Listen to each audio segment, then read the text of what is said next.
All right, can you hear me? Can you hear me? Type it in the chat, please.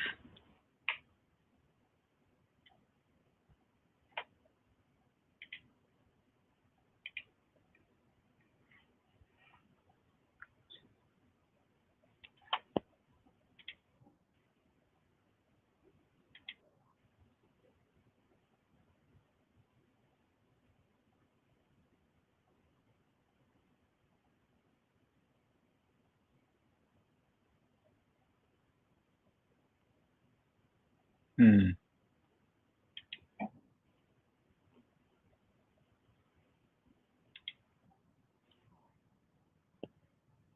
Okay, looks like we got people. All right, I'm jumping on YouTube. Okay, good morning, Costa. Costa, would you? So today I want to talk about one thing real quick because I think it's important for the viewers to know, and that is the awareness that no one, no one's coming for you, right? What does that mean, right? No one's coming for you, and no one's ever gonna just save you in trading, right? Just like nobody will save you in, when you're going to college, the university, and you're working on a degree. No one's going to save you from studying and, doing your assignments. No one's going to, no one's going to save you in trading. No one's going to save you when you're at your work. It's, there comes a time when you have to be less reliant on other people and more reliant on yourself. And in the trading space, the gurus want and the gurus want you to they want to convince you that they're there to save you. In reality, they're not there to save you. They're there to teach you something, just like in education. The teacher's there to teach you something, just like in your job, you get job training, and they're there to teach you something. But what you do with that education is where it all morning low. That's where it all, what you do with that education that you learn is where it all, becomes a reality of, how far you get with that skill set, right? So yes, there is. Can you shut the door, low? Thank you. There is there's a time and a place to be in the education phase. There's a time and a place to be in the testing phase, and there's a time and a place to be in the trading and risk profile place in trading, right? And like what I teach you in the morning, which we're going to go very in detail on this morning, right? It's just to show you the way that I take all of the education that I've had and all of the testing that I had, and I built a workflow system around it, right? And that's for me, right? Like that's based off of my experiences, how my brain works, off of the different studies that I've done. But it does not mean that this is the only way to do this. This is just the only way that makes sense to me. And the key thing is to make sure that I don't change the workflow process. I can refine things here and there, but I've identified a way to do this process. And my biggest job is now to measure it in different market conditions, to improve it, to see which levels are responsive, and which levels are not, right? And so, like, I encourage you as the viewer, you know, to take what you will from what I'm teaching and make it your own, but add it to your own experiences. Some of you guys have studied very detailed ICT. Some of you have studied very detailed DR. Some of you have studied very detailed, moving averages and MACDs and RSIs, right? And believe it or not, I know everybody in the price action arena wants to make fun of moving averages and RSIs and indicators, but I guarantee if you build a workflow process around that, and you stick to it, and you measure the success and failure rate, like you'll find success in it, right? So the biggest thing is like what we do here in these morning sessions aren't to trade blindly off of, right? They're to give us a compass, a weather channel, of what to expect and what realistic expectations are, right? There are right and wrong ways of doing this, especially intraday, because you got to realize intraday is the most noisiest, hardest part to trade of all investing and trading styles, right? The only harder ways to go about doing this is trading options and trading individual companies and trying to do that intraday. That's extremely impossible, right? Because the expectancy ratio is so low because finding that linear process, the yes or no, without adding too much complexity to it is almost nearly impossible to do, right? From an intraday standpoint. Now, you'll see people who trade very successfully equities. Andreas, he manages the $1 million trader Substack, and but he doesn't trade his companies intraday. He might hedge based off of the intraday analysis I give him, but like he's holding on to those companies anywhere from 9 days to 30 days. Oliver Kell, he trades those equities anywhere from 3 months to 6 months, right? Once they get on a trend and move, like he's in them and he's riding them, just like you guys do the intraday, right? But I want you guys to realize like the condition that you're in when you trade intraday, right? It's the noisiest part because it retraces and it doesn't set up trend, right? As much as, like it looks like on the daily chart, right? It's not designed for regular retail folks to come into the intraday markets and be successful at it. It's not designed for them to fail, but it's designed to do exactly what it's designed to do, and that's to move inventory and facilitate life cycle of trade orders. And that's a messy, messy thing that happens, right? Most of these retracements, right, are to facilitate the fixing of the underlying, the broken orders that can't make it through life cycle of a trade, right? Everybody thinks it's about filling orders and there's orders at this level of liquidity, blah, blah, blah. But no, like these retracements that you see on my chart, like right here, are to say, out of this move right here, 60% of the orders are already broken. So just like in real estate, if we underwrite anything within, market, right?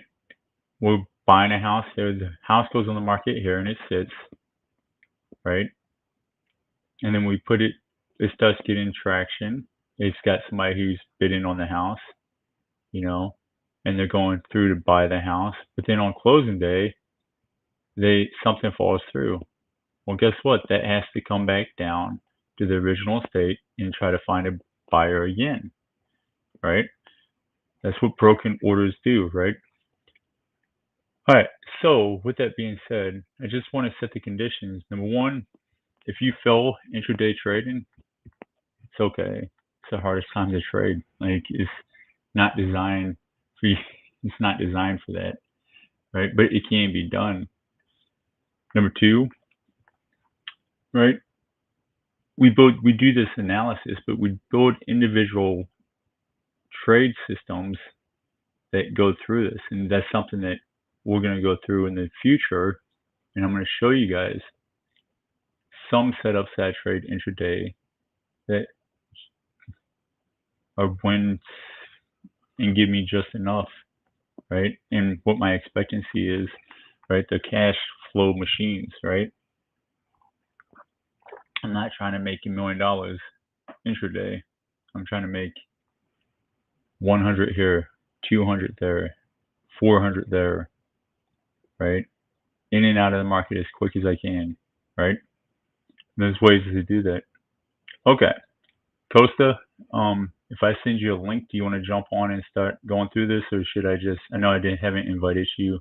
One of these days, I would like to have you on, where you can come up and, you know, go through the system. I think today we're just going to outline the steps. All right.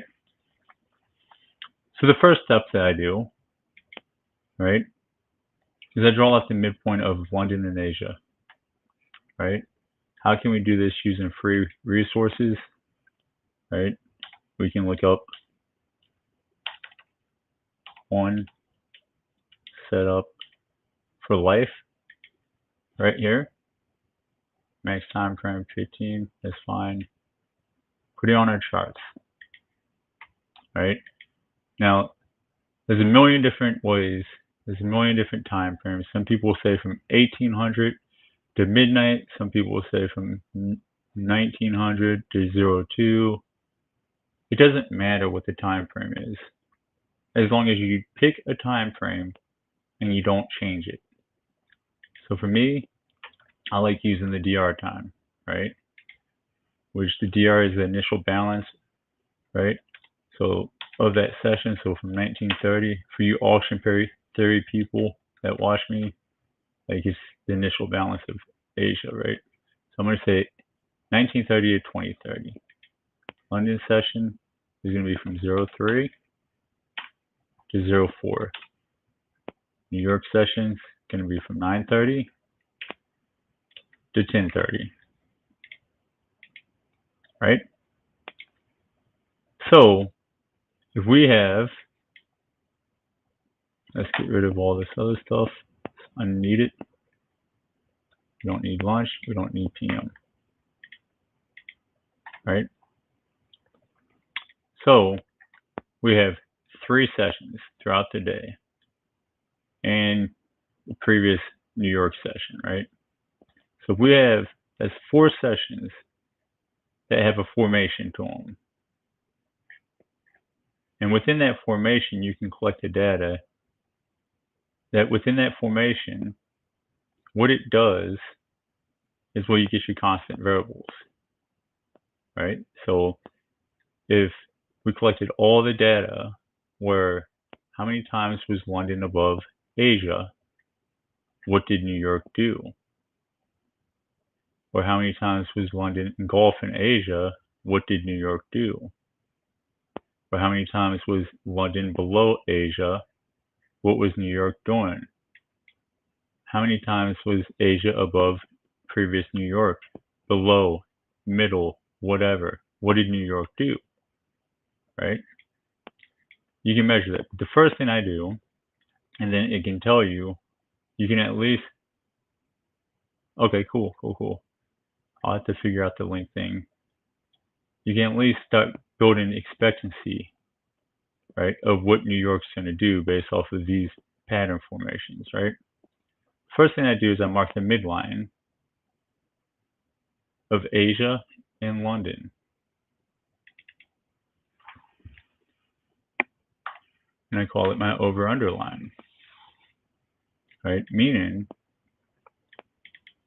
depending on where we are throughout the day, right, I'll have probabilities above it and I'll have probabilities below it, right? And these probabilities are fixed.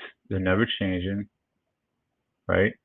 I'm not basing them off of, you know, a certain type of pattern from previous days. So like, I'm not basing them off this breaker block right here, right?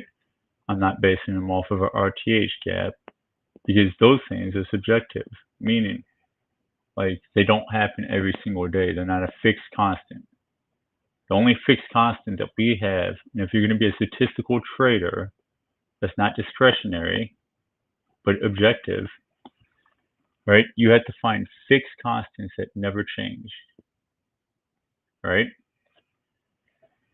So I use times, right? Because times, yes, they're never going to be in the same measurement direction every single day, but they will be fixed, right? So what time? So now I download the Midnight Snap Indicator, and you can find it on Austin Clark. He has a tweet, and he wants you to sign up on his email list. But then you get access to one of the most powerful tools, I believe, on TradingView, right? So now, since it's called the Midnight Snap, right? And since he's already done all the back testing, and he's done all the work around this edge, right? We should just take advantage of that, right? So we see that out of the last 76 days, midnight was retraced. Oh, from 8 to 12, midnight was retraced 75% of the time.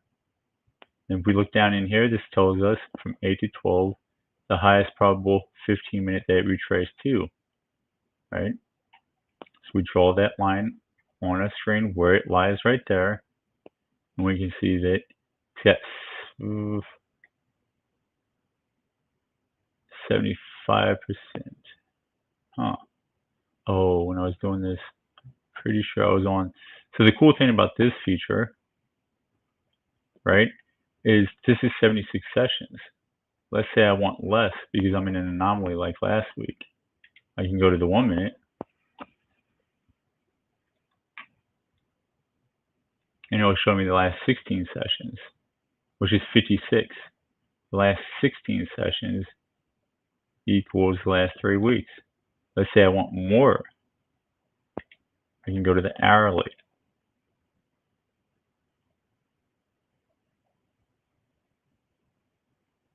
And I crashed it. And what it's doing is it's looking back all the way that it can, which on NQ on the hourly should be able to look back further in time based off of your plan. And it's pulling the probability of that midnight.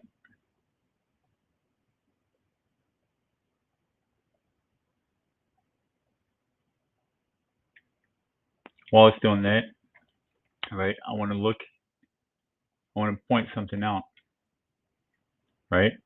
Is momentum based off of what we've done today. Just looking at the charts, I don't know why this is not popping up, but I pretty much broke it. Try the 30 minute. While we're doing that, if you read my Sergeant Simon training on how to identify what kind of market condition are you in, right? Using the hourly box on the 1 minute, right? Using that concept here, okay, there we go. Over the last 675 sessions, so over a year's worth of data, you can see it's a 68% retracement. So that's how you get more data or less data on the time frame that you put in here, right? Going back to 5. First, is momentum up or down for today? Right, taking everything off of our charts, just using the identifying what kind of market condition you're in. Is momentum up or down? Or are we in a trending market right now? Are we in a reversal market? Or are we in a ranging market? Please type in the chat your answers.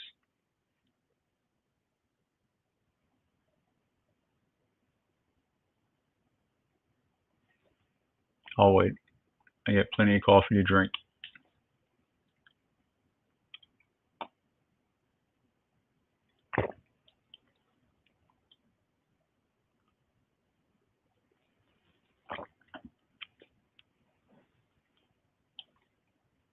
So listen, I'm going to post range,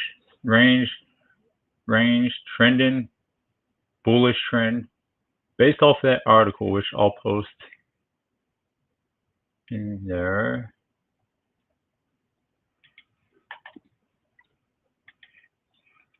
Actually, I got a Twitter, and I posted all the articles in my Twitter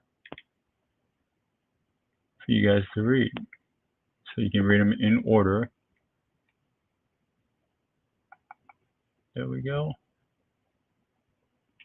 Share, copy link, paste. Can you guys see if, so I just posted something as a host in Restream, but I don't know if you guys can see it in YouTube. Can you guys see it? It should say, it's a Twitter it's a Twitter link.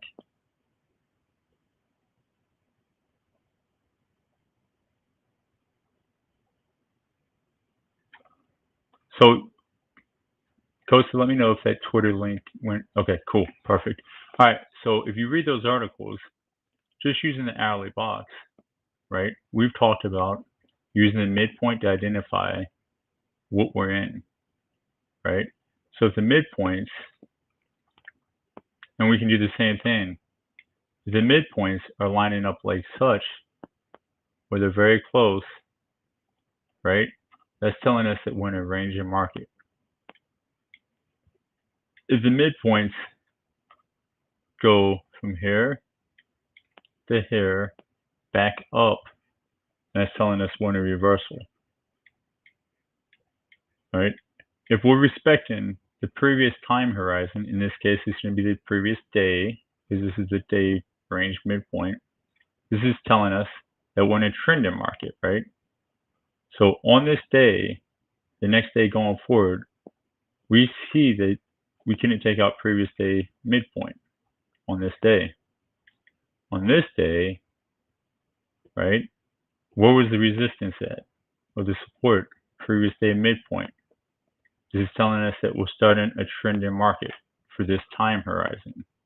And now we're seeing the same phenomenon, that the midpoint of yesterday's range is being respected. Let's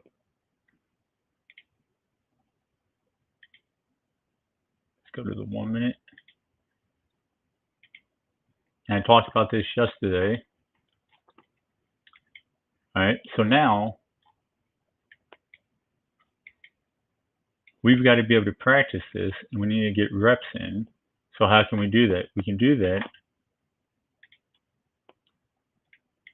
by going to the minute chart and putting this high-low daily box, which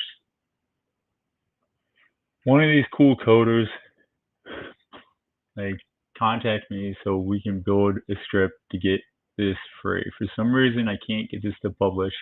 I'll put it up 100 times for them just to take it back down. I've got the code for it, and I'll be gladly to share it with you if you understand how to get this to the public for free, right? But we can practice intraday identifying, are we in a reversal, are we in a trend, or are we in a ranging down, right? Ranging, right? Ranging, reversal, and then another reversal, right? Well, what we're doing is we're practicing this on the hourly using the 1 minute, but the same thing applies on the day, right? Just like when I look at the NFP range, right? What do I point you to? I point you to, this is the weekly, this is the wrong one. I point you to previous month 50% in the NFP Friday, right? So the fixed constant is NFP Friday. That's the alert. The confirmation is previous month 50%, right? And we can see that between NFP and 50%, this is alerting, well, being above, at the start of this month, we're being alerted because we're above previous month 50% that we're starting a bullish trend. The confirmation of this alert happened at NFP Friday, right? All right, going back to this. So now, based off of this week, we've got 3 days in a row that could not respect the previous day 50%, right? So that would say that we're in a trending market, right? All right. So I got to figure out how to put my draw lines back on.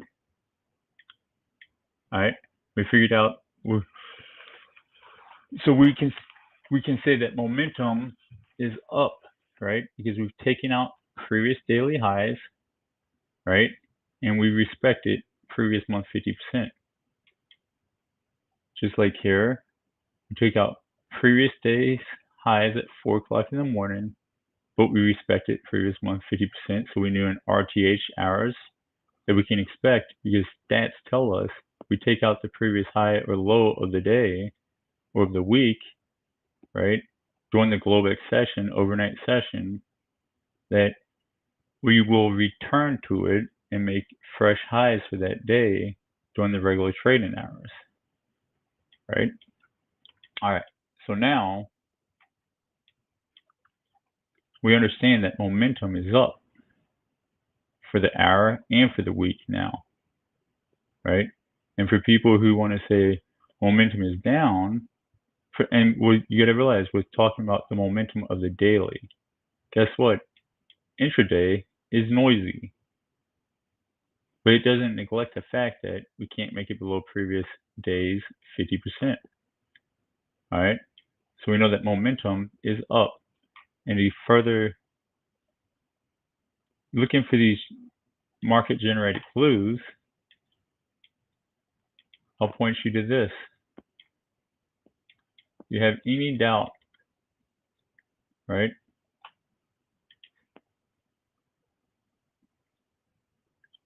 Let's take this day. And this is an anomaly.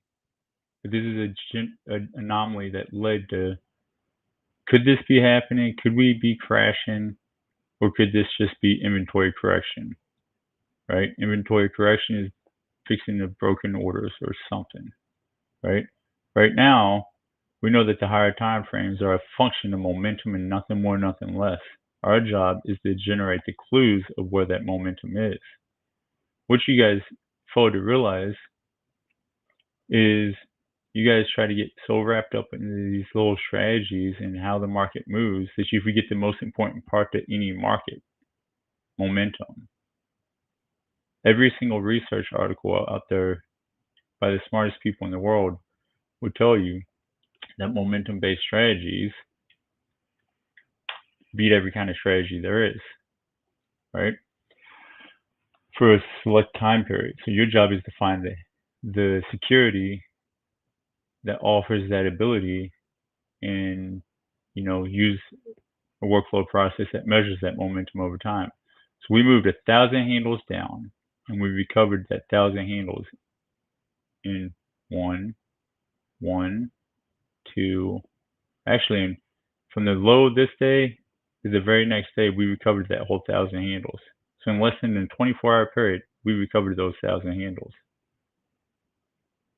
That's a pretty clear indication that a reversal is in place, right? And I know I'm just rambling, and we're not getting into the main function of this class, right? The main function of this class is going over the steps, and I think the first step is, where is momentum going for that time horizon that you're looking at, right? What kind of market condition are you in?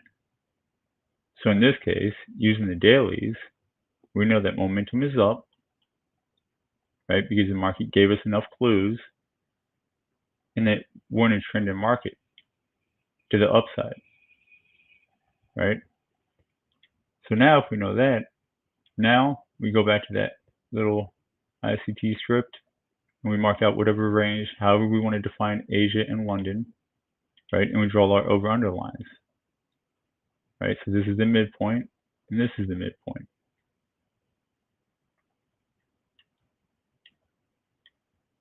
And now what we do is we use that midnight snap indicator. These are all free indicators.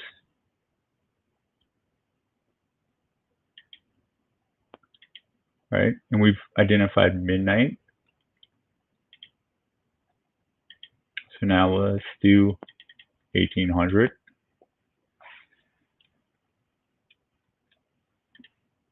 I think this is the one that glitches out on me.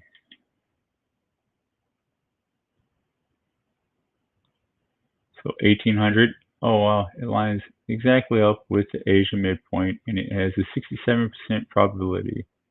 Right. So my over/under line has a 60% probability of retracement. All right. Now we're going to do 1615, which is settlement, the most important price of the day, because all you got executing brokers, clearing brokers, and prime brokers, and they all, most of the steps in life cycle of a trade are based off of whatever this price is for the next day's action. All right. This should glitch out on me because it's not on the 15-minute. So right here, you go to chart and you go to 15-minute because there's a 15-minute in the minute that you're trying to find. You can see it's right here, and it has a 57% probability. Right? So now, what I do,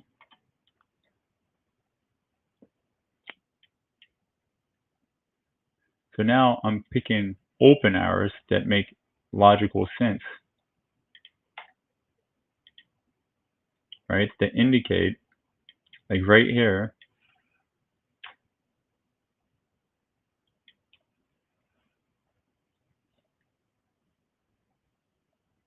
the 3 o'clock would be right here.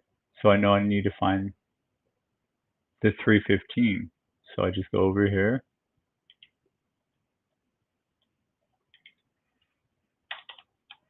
put 3 and 3:15 in it.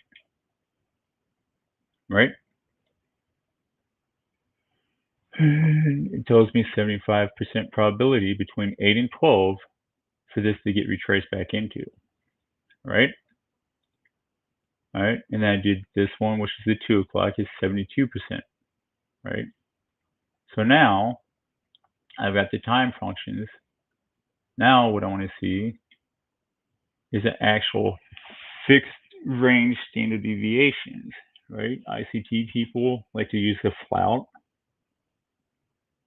with the central bank Dillon range. DR people like to use the 1930 to 2030. Whatever you choose doesn't matter. Pick a religion and stick to it. Right? So for me, because I love the DR way of measuring data and stats, like I use the 1930 to the 2030, and it gives me multiple standard deviations, and I pick those standard deviations, and based off of which ones have been hit, right, for that daily measurement of the DR, the Asia range, right, that's what I'm going to use, right? And so, because listen, guys, I got to where I'm going because I've been honest, I've had integrity, and I've had values, right? And so for me to come up here and show you something that hardworking class people pay money to learn would be a character violation on me. And once you violate your character, like there's no going back. So I'm not going to show you what the standard deviations that DR uses are, but like it's got a 65% probability of hitting up here, right? Let's think about how we can do this using something else, right? So we're going to use the flout, right? We're going to use 1550 to 1759. We're going to put it on Monday because that's from previous day. We're going to look up 1 standard deviation, 2.5, 5, 10, 12, 16, 20, right? Just random freaking numbers, right? These are the random numbers that I pick. Then they need to stay the random numbers that I pick as I do this workflow process every single day. Alright, and then I need to change this to the 15-minute.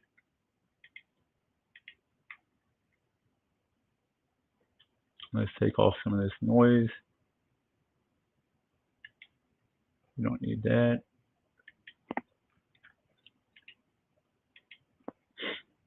And so we see, holy shit, it finally works. Okay, so this was not what I used, but this was a measurement of DR that I used that gave me 65%. I used the flout, right, from 16 or 1550 to 1759, and I put these standard deviations, and I can see that 10 has a 65% probability, right? A 65% probability, right? And I can see that if we reach that 65% probability, there's a 39% probability that we reach -10, which would be down here, right? We've reached 5, which had an 80% probability and a 58% probability of this 5 getting hit, and so forth and so forth. All right. So with that being said,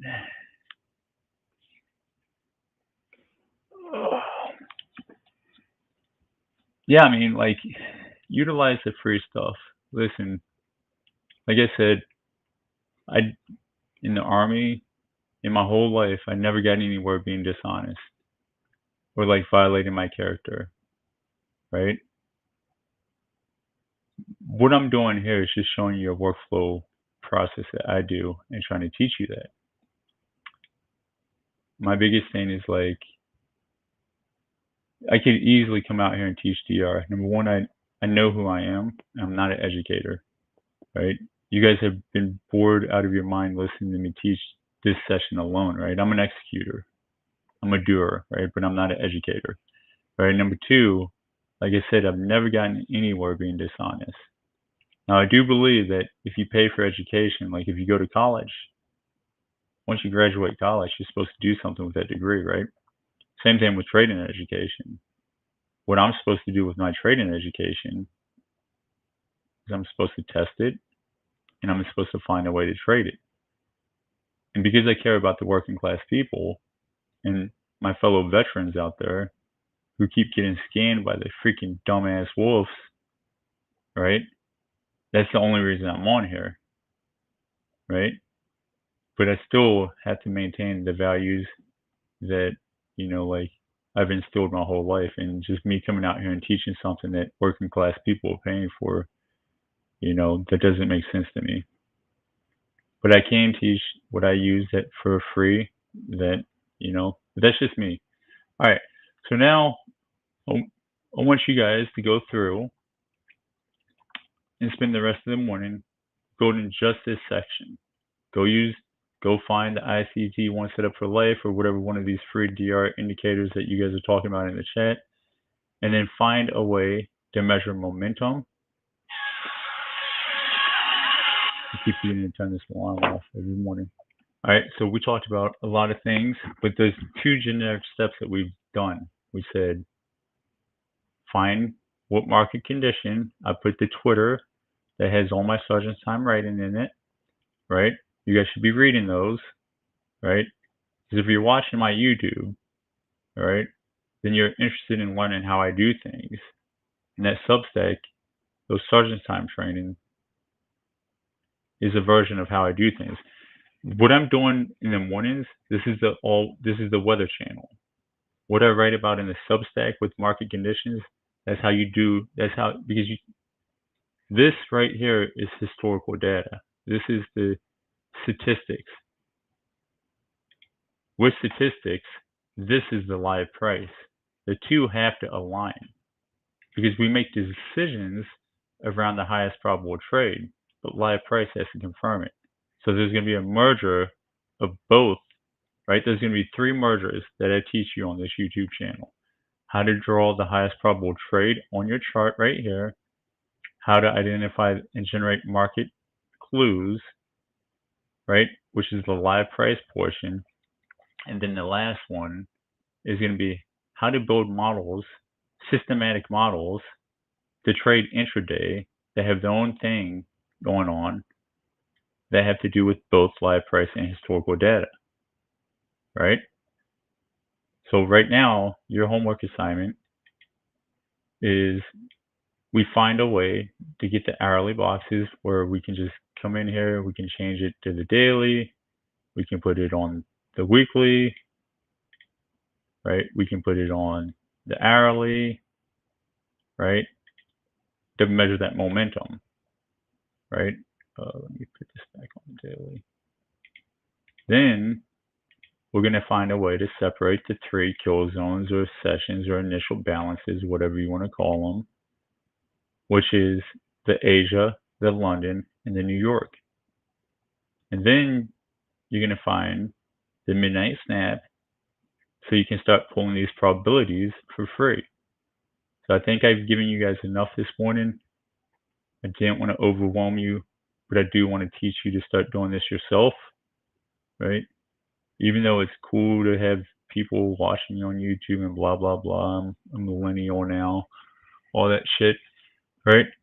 I don't get paid by YouTube, so it's not like I need anything. I'm just here to teach my fellow friends, my veterans, and the working class people how to build a workflow system without falling for every used car salesman out there, all right?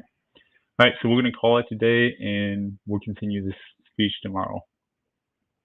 I feel like, was this enough? Do you guys got enough? Do you guys have any questions? Please put them in the chat. You got a homework assignment, right? You're going to practice this. You're going to practice it by going back yesterday, the day before that, and then you're going to read it.